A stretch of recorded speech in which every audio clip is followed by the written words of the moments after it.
आज हम लोग करेंगे एमपीडीटी की चॉइस फिलिंग। सबसे पहले अगर आपने एमपीडीटी में रजिस्ट्रेशन कर लिया है, सारी चीज़ें कंप्लीट कर ली है, आपका फ़ी अभी तक पे नहीं हुआ होगा तो बिल्कुल चिंतित ना हो। आपका रजिस्ट्रेशन हुआ है, आपका मैसेज भी आया होगा, आपके एसएमएस पे और ईमेल पे भी आपका आया होगा। सबसे पहले आपको dt.mponline.gov.in पे जाना है, जो कि इनकी ऑफिशियल वेबसाइट है। कुछ इस तरीके का पोर्टल आपके सामने ओपन होगा। फिर आपको गो फॉर काउंसलिंग के ऊपर में क्लिक करना है।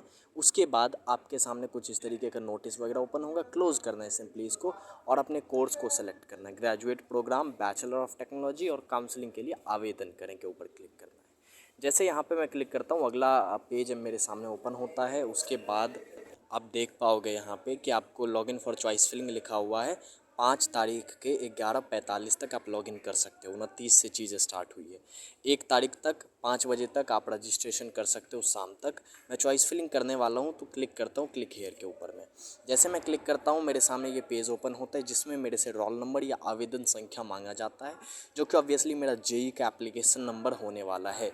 याद रखें, जेई का एप्लीकेशन नंबर, जेई का रोल नंबर नहीं, ठीक है। उसके बाद मेरे से डेट ऑफ बर्थ, ये दोनों चीज़ें मैं फिल करता हूँ ऊपर। उसके बाद कैप्चा कोड जो कि इनका एडिशन टाइप का रहता है, एंटर करने के बाद सबमिट पे क्लिक करता हूँ।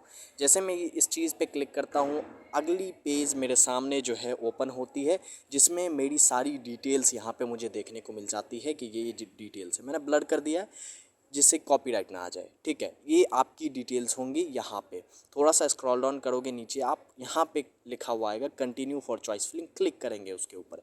जैसे क्लिक करते हैं आगे अपन बढ़ेंगे और अगला पेज यहाँ पे ओपन होगा। यहाँ भी मेरी डिटेल्स होगी, ब्लर करूँगा ताकि कॉपीराइट ना आए। उसके बाद आगे आपसे पासवर्ड मांगा जाएगा। यहाँ पे आपने जो पासवर्ड बनाया था, याद रखें टेम्पररी पासवर्ड जो आपके पास आया था, उस पासवर्ड से आपको यहाँ पे लॉगिन करना है। फिर आपको एक नया पासवर्ड बनाने के लिए कहा जाएगा, वो पासवर्ड यहाँ पे आपको डालना है। उस पासवर्ड को डालते ही आप यहाँ पे लॉगिन हो जाओगे अच्छे से चॉइस फिलिंग के लिए। फिर आपको यहाँ पे सारी चॉइसेस दिख जाएंगी। इन चॉइसेस को आपको फिल करना है। आप देख पाओगे मैंने इतनी सारी चॉइसेस पहले से फिल कर रखी है, लेकिन मैं आपको बताता हूँ कि आपको चॉइसेस एक्चुअली फिल कहाँ से करनी है। तो उसके लिए आपको कुछ नहीं करना। उसके लिए आपको डायरेक्टली जो है यहाँ पे सारी डिटेल्स मिल जाएगी आपको कि कैसे अप करनी है चॉइसेस, कैसे डाउन करनी है, कैसे सेलेक्ट करनी है। क्योंकि याद रखें, एमपी के अंदर बहुत सारे कॉलेजेस हैं, सेम नाम से भी कॉलेजेस मिलेंगे। SGSITS इंदौर है, आपको थोड़ा सा मिलता जुलता नाम मिल जाएगा, आप कन्फ्यूज हो जाते हो, तो वो चीज़ आपको यहाँ पर नहीं करनी। चॉइस फिलिंग जो भी हमारे प्रीमियम मेंबर है वो हमारे ऑफिशियल वेबसाइट पर जाए, collegemiत्र.xyz के ऊपर। जैसे ही आप यहाँ पे जाते हो, आप प्रीमियम पोर्टल के ऊपर में यहाँ पे क्लिक करें, रिस्ट्रिक्टेड कंटेंट दिख रहा होगा, उसके ऊपर क्लिक करें। आपको लॉगिन करने के लिए कहा जाएगा, यूज़र आईडी पासवर्ड आपको भेज दी गई है ईमेल पे, या फिर आप अपने मेंटर से कांटेक्ट करें, वो आपको प्रोवाइड कराएंगे। उसके बाद लॉगिन करने के बाद यहाँ पे अपना रजिस्टर्ड मोबाइल नंबर जो आपने डाला था फॉर्म भरते वक्त, उसको यहाँ पे डालें, सबमिट पे क्लिक करें। आपकी चॉइस फिलिंग यहाँ पे आपके सामने दिख जाएगी। मैं क्लिक करता हूँ MPDT चॉइस फिलिंग के ऊपर में, तो मेरे सामने यहाँ पे जो है MP की चॉइस फिलिंग ओपन हो जाएगी। ऑब्वियसली थोड़ी सी चीज़ें सर्वर लोड रहता है, थोड़ा सा टाइम ले सकता है, लेकिन हाँ चीज़ें यहाँ पे ओपन हो जाएगी। तो MP की चॉइस फिलिंग यहाँ पे ओपन हो गई। टोटल ऑफ 60 चॉइसेस यहाँ पे आपको देखने को मिल जाएंगे, जो कि यहाँ पे आपको फिल करनी है। और इस चीज़ों को ऑर्डर्ड वे में आप फिल करोगे। आपको थोड़ी सी कठिनाई होती है, परेशानी होती है, कुछ पूछना है, आपको जो मेंटर अलॉट किए गए हैं उनसे आप सीधे डायरेक्टली कॉल करके पूछ सकते हैं कि भैया मुझे JEC जबलपुर में मैकेनिकल तो नहीं चाहिए। तो वो बोलेंगे कि आप इसको हटा दो, इसको थोड़ा सा ऊपर कर दो, उसको नीचे कर दो। वो चीज़ आपको गाइड करेंगे कि हाँ ऐसे ऐसे चीज़ें आपको करनी है। एक्चुअली चॉइसेस आपको फिल करनी है कैसे, तो ये भी यहाँ पे डेमोन्स्ट्रेशन मैं यहाँ पे आपको दिखा रहा होता हूँ कि सबसे पहले आपको मान लीजिए मैं जो है MITS ग्वालियर के अंदर मैंने यहाँ पे CSE डाला। उसके बाद कंप्यूटर साइंस एंड डिज़ाइन डाला। उसके बाद जो है चीज़ें मैंने IT डाली, ठीक है। उसके बाद मैंने CSE डाला, ठीक है। तो चीज़ें ऐसे आप कर सकते हो, बहुत आसान है, खुद से भी कर सकते हो, कोई भी बड़ा टास्क नहीं है। IT डाला, IT IoT में डाला, IT AI एंड रोबोटिक्स के अंदर डाला। जो चीज़ें नई नई ब्रांचेस MITS ग्वालियर के अंदर आई है, उन ब्रांचेस को भी मैंने यहाँ पे प्रेफर किया है। याद रहे, गवर्नमेंट एडेड कॉलेजेस को, गवर्नमेंट एडेड ब्रांचेस को थोड़ा सा आपको प्रेफरेंस देना है, इसीलिए क्योंकि उसमें आपकी फ़ी थोड़ी सी कम लग रही होगी एज़ कम्पेयर टू अदर चीज़ें। गवर्नमेंट एडेड के अंदर आपकी फ़ी थोड़ी सी कम लग रही होती है, इस बात को आपको ध्यान रखना होगा।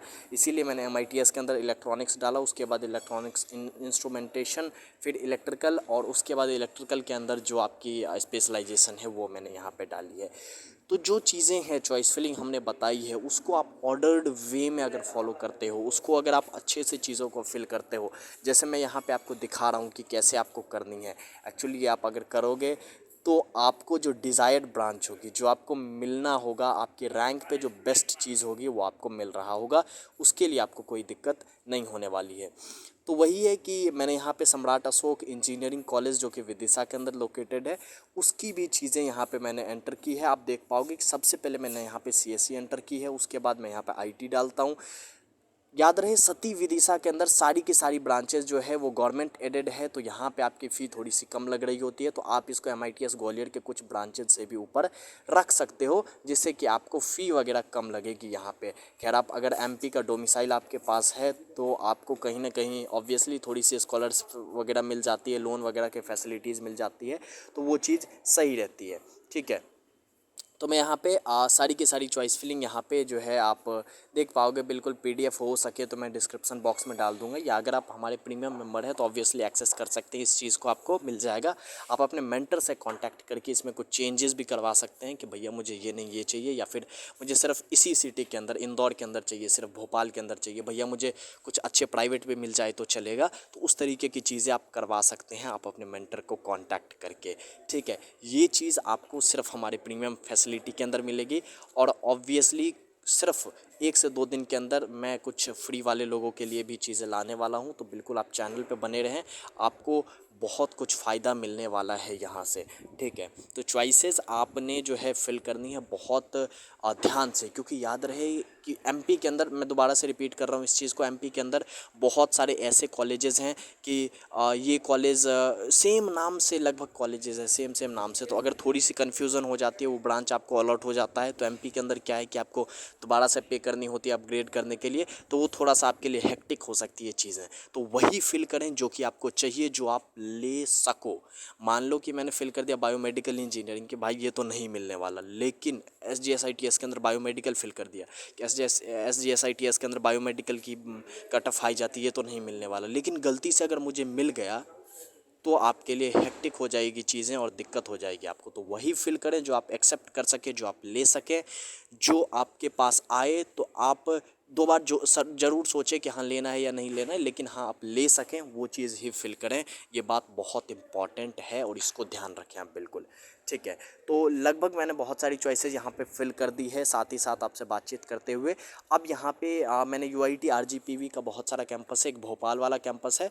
याद रहे UIT RGPV भोपाल जो है वो मेन कैंपस है, उसके बाद UIT RGPV जो कि BU बरकतुल्ला यूनिवर्सिटी भोपाल में ही है, वो भी है दूसरा वाला। उसके बाद शिवपुरी और एक कंस्टिट्यूएंट कॉलेज आता है उसका, उस चीज़ को आपको फिल करनी है। ठीक है, उसके बाद मैंने थोड़ी सी लोअर ब्रांचेस डाली है, UIT RGPV के अंदर मैकेनिकल और UEC उज्जैन वगैरह के अंदर डाली है। उज्जैन इंजीनियरिंग कॉलेज भी बहुत ही शानदार सा कॉलेज माना जाता है, तो उसको भी आप कंसिडर कर सकते हो। उसके बाद मैंने रिव्यू एंड कंटिन्यू के ऊपर क्लिक किया और यहाँ पे सेव प्रेफरेंस के ऊपर में मैंने क्लिक किया। अब जैसे मैं ये चीज़ करता हूँ, मेरे सामने एक अगला पेज ओपन होता है, यहाँ पे आपको आपकी सारी भरी हुई चॉइसेस आपको दिख जाएंगी, और इस तरीके से मैंने टोटल 52 चॉइसेस को फिल करे हैं। आप यहाँ पे टिक करोगे मैं सुनिश्चित करता हूँ वाली चीज़ों पे, वेरीफाई पे क्लिक करोगे, वेरीफाई चॉइसेस के ऊपर में, तो यहाँ पे आपके फ़ोन नंबर के ऊपर में एक OTP जाएगा। आपने जो रजिस्टर्ड फ़ोन नंबर दिया होगा उसके ऊपर एक OTP जाएगा, और वो OTP 6 अंक का होगा आपका। उस OTP को आपको यहाँ पे बॉक्स के अंदर एंटर करना है और प्रोसीड फॉर पेमेंट के ऊपर में सिंपली क्लिक करना है। जैसे ही एज सुन एज आप ये चीज़ करते हो तो आपके सामने जो है एक पेज ओपन हो जाएगा। वो पेज आपके पेमेंट का पेज होगा। एक बार आप चॉइसेस को अच्छे से वेरीफाई कर लें, मैं आपको कहूँगा, क्योंकि एडिट करने का ऑप्शन ऑब्वियसली 3 तारीख से मिलेगा, 3 से 5 तक आप चीज़ों को एडिट भी कर पाओगे। लेकिन हाँ, एक बार ध्यान देने में क्या दिक्कत है, पेमेंट का ऑप्शन आ जाता है आपके पास, इसको आप पेमेंट करोगे, बहुत ही ईजिली चीज़ों को कर पाओगे आप। पेटीएम का ऑप्शन भी आपको यहाँ पे दिख पाएगा, नेट बैंकिंग के थ्रू भी आप पेमेंट जो है कर सकते हो, तो बहुत ईजी है। UPI वगैरह का भी ऑप्शन है, IMPS और वॉलेट, पेटीएम वॉलेट हो, फ़ोनपे वॉलेट हो, कर सकते हो आप वैसे भी पेमेंट। तो इस चीज़ को पेमेंट करके चीज़ों को आपको एंड करनी है। MPDT की चॉइस फिलिंग आपकी यहाँ पे ख़त्म हो जाती है। MPDT के लिए आपने सारी चीज़ें डन कर